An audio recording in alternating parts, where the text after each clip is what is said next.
Hamas के खिलाफ युद्ध में उलझे इजराइल पर अब नए दुश्मन हिजबुल्लाह ने हमले तेज कर दिए हैं। पिछले 24 घंटों में इजराइल के एक या दो नहीं बल्कि 10 ठिकानों पर हमला हुआ है। आपको बता दें कि इजराइल ने पिछले दिनों हिजबुल्लाह के कई कमांडरों को मौत की नींद सुलाया था। Hezbollah Hamas chief Ismail Haniyeh की मौत और अपने कमांडरों की मौत को लेकर इजराइल से बदला लेने के लिए छटपटा रहा है।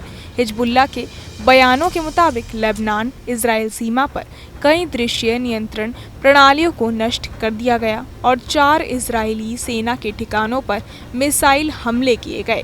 सार इलाके में एक निर्देशित मिसाइल ने इजरायली सैन्य कर्मियों पर हमला किया। इसके अलावा शाम को हिजबुल्लाह ने सफेद शहर के दक्षिण पश्चिम में स्थित एक उत्तरी सैन्य रसद अड्डे पर हमला करने के लिए ड्रोन का इस्तेमाल किया। दरअसल अक्टूबर 2023 में गाजा पट्टी में इजरायली सैन्य कार्रवाई शुरू होने के बाद से इजराइल लेबनान सीमा पर स्थिति तनावपूर्ण हो गई है। इजरायली सेना और हिजबुल्लाह लड़ाके बॉर्डर से लगे क्षेत्रों में रोजाना एक दूसरे के ठिकानों पर गोलीबारी कर रहे हैं। लेबनानी विदेश मंत्रालय के अनुसार इजराइल से गोलीबारी की वजह से करीब 1 लाख लोगों को दक्षिणी लेबनान में अपने घरों को छोड़ने के लिए मजबूर होना पड़ा। इजराइल ने उत्तरी इजराइल के लगभग 80,000 निवासियों के बारे में विस्थापित होने की सूचना दी है।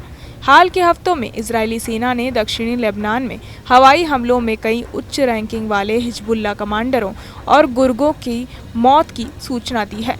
हिजबुल्लाह उत्तरी इजराइल में बड़े पैमाने पर गोलीबारी के साथ हर कार्रवाई का जवाब देता रहा है। जून महीने के बीच में इजरायली सैन्य कमान ने लेबनान में युद्ध योजनाओं की मंजूरी की घोषणा की, जिसके बाद इजराइल के विदेश मंत्री कार्ड्स ने हिजबुल्लाह को नष्ट करने और युद्ध की स्थिति में लेबनान को गंभीर नुकसान पहुंचाने की धमकी दी।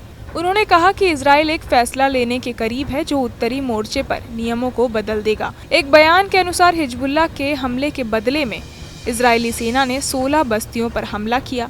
इजरायली वायुसेना के एक विमान ने बेरूत के आसमान में विस्फोटों की आवाज़ का अनुकरण करते हुए एक बार फिर विस्फोट किया। बहरहाल इस पूरी खबर को सुनकर आप क्या कुछ सोचते हैं, हमें कमेंट बॉक्स में ज़रूर बताएं और बाकी तमाम खबरों के लिए सब्सक्राइब करें न्यूज़ नेशन। न्यूज नेशन अब व्हाट्सएप पर खबरों की ताजा अपडेट के लिए न्यूज नेशन के इस QR कोड को स्कैन करें।